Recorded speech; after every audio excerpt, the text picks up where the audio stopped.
김옥균, 홍영식, 박영효, 서광범, 서재필. 100년 전, 100년 전 신세대들인데 이들이 중심이 되어가지고 들고 일어나는 거예요. 이모곤란이 82년도에 일어나는데 2년 뒤 갑신년에 정변이 일어나게 되었다.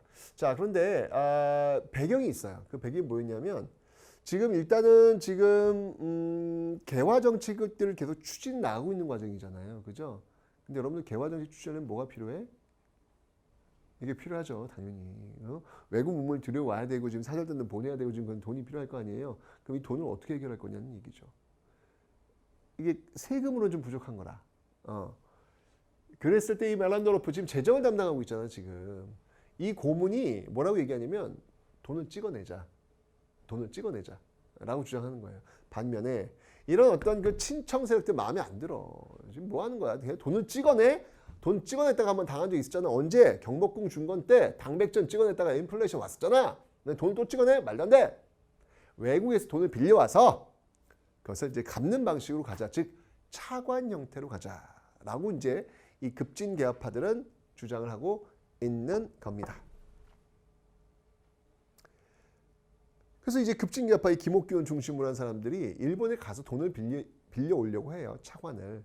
그런데 이 차관을 빌려오질 못해요. 실패를 하게 됩니다. 이러면서 이 급진개혁파, 이 어떤 그 재정 문제를 해결하기 위해서 일본에 갔던 이 급진개혁파의 그 정적 위상이 아주 위축되는 그런 위기가 된 것이죠. 게다가 이 청나라가 지금 들어와 있잖아요. 지금 이 이모곤란 진압하기 위해서, 그죠? 근데 당시 프랑스와 이 베트남에서 또 지금 싸워야 되는 상황이에요. 그래서 여기 들어와 있던 이 청나라 병력 일부가 이동을 해. 빠져나간단 말이에요.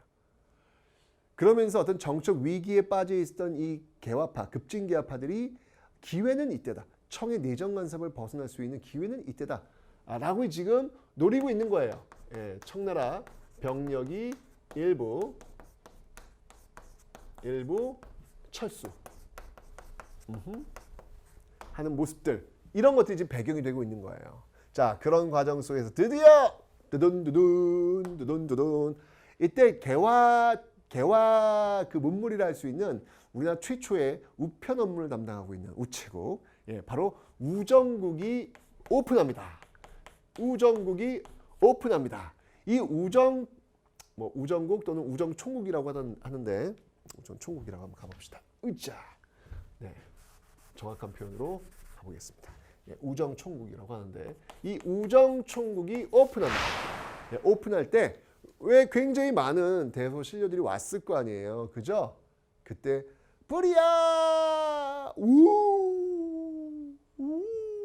문을 뛰어 나올 때 그냥 칼로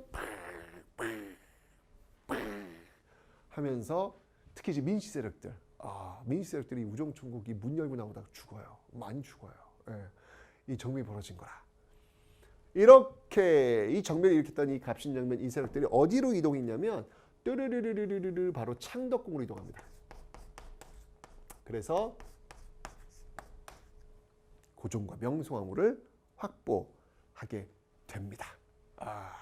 이제 확보했으니까 이제 개혁을 단행하겠죠. 그러면서 그들이 주장했던 개혁들, 그 개혁이 바로 14개조 개혁안이다라고 합니다. 14개조 개혁안을 선포하더라라고 이야기하는 것이죠. 자, 14개조 개혁안의 내용들을 한번 좀 살펴보도록 하겠습니다. 굉장히 중요한 거예요. 여러분들 갑신정변 14개조 개혁안, 100년 전 신세대들이 외쳤던 그들의 꿈 이야기라고 볼 수도 있겠죠. 자, 한번 보도록 하겠습니다. 자, 먼저 경제입니다. 자, 경제면에서 개혁은 뭐가 있었냐면요. 재정을 일원화하라. 재정을 일원화하라. 어디로?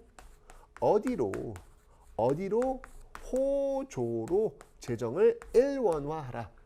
호조는 여러분들 왜 의정부 6조 체제에서 재정 담당하고 있는 것이 호조잖아요. 바로 이곳으로 일원화하라. 그 다음에 세금제도, 토지제도, 토지세금, 토지에 관련된 세금, 이 지조법을 개혁하라. 그러니까 세금 제도를 좀 개편하자는 이야기죠. 근데 여러분 명확히 하셔야 될 게 이게 여러분들 토지 분배 이야기하는 거 아니에요.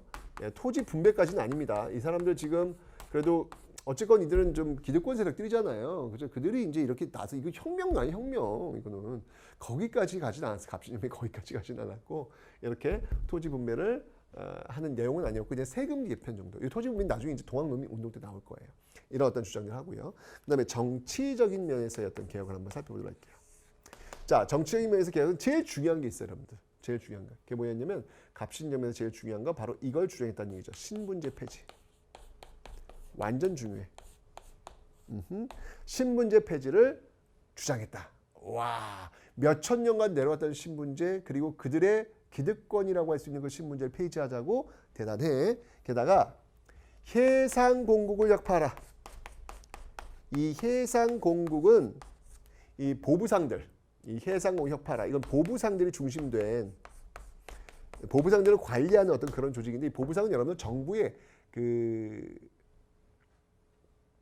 뭐라고 할까요? 어용상인들이에요. 우리 배웠잖아요. 이거 관허상인이라고. 그죠? 그러니까 정부가 하라는 대로 움직이는 어떤 그런 정보 첩자 이런 역할도 해요. 나중에 여러분 보시면 알겠지만 대한제국 때 이 보부상들이 중심이 됐던 황국협회를 만들어서 그 황국협회가 독립협회를 해산시키는데 앞장서는 그런 역할을 하기도 하거든요. 그러니까 이런 어떤 그 특권을 주고 있는 어떤 이런 것을 다 없애라는 이야기예요. 이런 거 없애라는 이야기예요. 그 다음에 규장각 폐지하라. 규장각이 정주의 어떤 개혁 기구였는데 이 규장각이 이제 정주 사후 이후에 이제 세도 가문들이 그냥 주물럭주물럭했던 그런 기관이 되니까 이거 폐지하라. 그러니까 어떤 특권 그리고 투명하게 하고 특권층 없애고 그래서 신분제 폐지하라 이런 걸 들고 나온 거죠. 근대 사회로 가기 위한 어떤 그런 모습들을 지금 보여주고 있다라는 이야기입니다. 좋아요.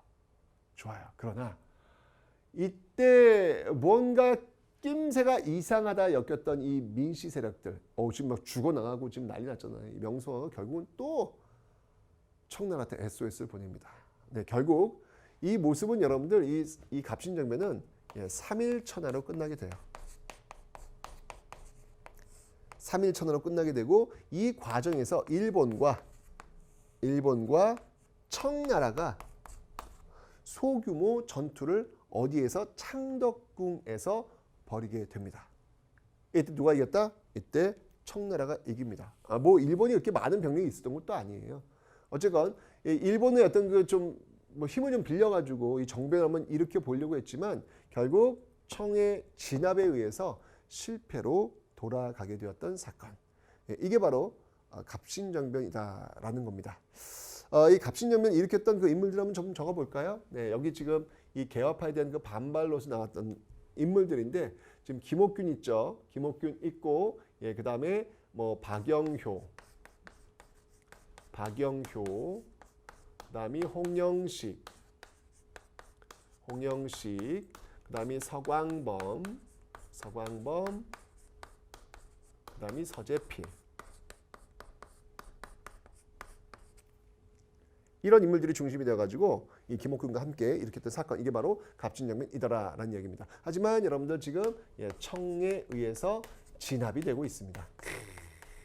또 진압되네. 이 진압되면서 여러분들 어떤 일이 벌어질까요? 어렵지 않아요, 여러분. 너무 간단해. 너무 간단해. 당연히 내정 간섭, 청의 내정 간섭은 어떻게 되겠습니까, 여러분들? 당연히 청나라가 진압을 해줬으니까 내정 간섭은 더욱더 강화가 될 수밖에 없겠죠. 그죠? 게다가 어떤 일이 또 벌어지냐면 사실 여러분들 이게 좀 일본과 청이 지금 붙었잖아. 어쨌건 창덕궁에서. 그죠? 이런 일이 벌어지니까 이 청과 일본도 상당히 좀 긴장을 했던 것 같아요. 왜냐하면 이 소규모 전투지만 이게 여러분들 불씨가 되어가지고 이게 어마어마한 폭발력으로 일어나서 전쟁으로도 갈 수 있거든요. 이건 위험하죠. 그래서 그들이 조약을 체결해요. 그 조약이 뭐냐면 바로 텐진 조약이라는 거예요. 이 텐진 조약이라는 걸 체결합니다. 자, 이 텐진 조약은 뭐냐면 철수, 양국 군대 철수, 그리고 다른 나라가 개입하면 상대방에 통보하겠다. 이 조약을 청과 일본 사이에서 체결하고 있더라라고 하는 거. 근데 여러분들 이 내용이 이 텐진 조약이 나중에 이제 어디에서 적용이 되냐면 나중에 이 텐진 조약이 어디서 적용되냐면 바로 이제 10년 뒤. 10년 뒤 이 동학농민 운동이 벌어져요. 이 동학농민 운동이 벌어지고 이 동학농민 운동을 진압하겠다고 해서 청나라가 들어오고 통보하면서 일본이 들어와서 이때 이제 여러분들 10년 뒤에 청일 전쟁이 벌어지게 되는 그런 계기를 마련합니다. 어디에서? 우리나라에서. 뭐 하는 거냐고 이게 지금. 외국 군대 끌어들이니까 지금 이런 일들이 지금 벌어지는 거예요. 지금요. 난리도 아니야 지금 이게. 아주 그냥 아수라장이 되고 있는 거야. 지금 외국 세력들이 아니 왜 지네들끼리 싸우는데 왜 우리나라에 싸우냐고. 청일 전쟁이 우리나라 배경이야. 우리나라가 배경. 말이 안 되잖아요. 그러니까 이런 것들이 다 이유가 뭐냐면 바로 집권 세력들이 자신의 그 알량한 정권을 유지하기 위해서 그것만이 목표야. 그것만이. 백성들, 나라의 주권 이런 거 다 필요 없는 거야. 그저 그들만의 안위를 위해서 이런 식의 어떤 결정을 하다 보니까 이런 어떤 그 황당한 결과들이 지금 나타나고 있더라라고 하는 거 여러분 지켜보실 겁니다. 자, 그리고 여러분들 일본과는요. 일본과는 이제 이때도 역시 마찬가지예요. 갑신여만 배워지면 일본이 있으니까 이 일본 공사관이 불타버려요. 불타버립니다. 이러면서 공격을 한 거예요. 지금 뭐 저기 뭐냐 그 이모골라 때 마찬가지잖아. 그래가지고 이때 이제 일본과의 또 체결한 조약이 뭐냐면 한성조약이라는 거예요. 이 한성조약에서는 이 배상금 지불, 배상금을 지불해주고 그다음이 그 공사관 신축 새로 지어줄게. 공사관 신축. 이런 내용들이 지금 조약으로 지금 들어가고 있더라라고 하는 거 지켜보시면 되겠습니다. 됐죠? 자, 여기까지가 여러분들 지금 개항하고 나서 이모곤란과 갑신정변을 좀 지켜봤던 내용들이에요. 많이 답답하죠? 답답해요. 그 답답함의 어떤 그 출발점은 바로 이렇게 외세를 끌어들였을 때 나타나게 된 현상이었다라고 하는 거. 여러분 역사에서 우리가 배워야죠. 배워야죠. 외세를 끌어들 때 어떤 일이 벌어지는지 배워야죠. 그러면서 우리를 끊임없이 둘러볼 수 있는 그런 모습들을 가져야 되지 않을까라는 생각이 듭니다. 자, 어쨌건 이 갑신정변은 여러분들 이건 위로부터의 개혁이다라고 이야기를 해요. 왜냐하면 그 이 엘리트들이 지금 일으켰던 어떤 그런 개혁이잖아요. 이런 내용들을 갖고 우리는 그래서 이걸 우리는 위로부터의 개혁, 위로부터의 개혁이라고 이야기하는 거예요. 엘리트들. 그 엘리트들이 중심이 돼서 정변을 일으켜서 좀 세상을 바꿔보려고 했던 거. 근데 실패로 돌아갔어요. 위로부터의 개혁이 실패로 돌아갔으니 남은 건 뭐가 있어요, 여러분들? 아래로부터의 개혁. 그죠? 자, 이제 위로부터의 개혁 실패로 돌아간 10년 뒤 이제 그 아래로부터의 개혁이 시작됩니다. 어떤 모습인지 그 현장을 한번 가보겠습니다.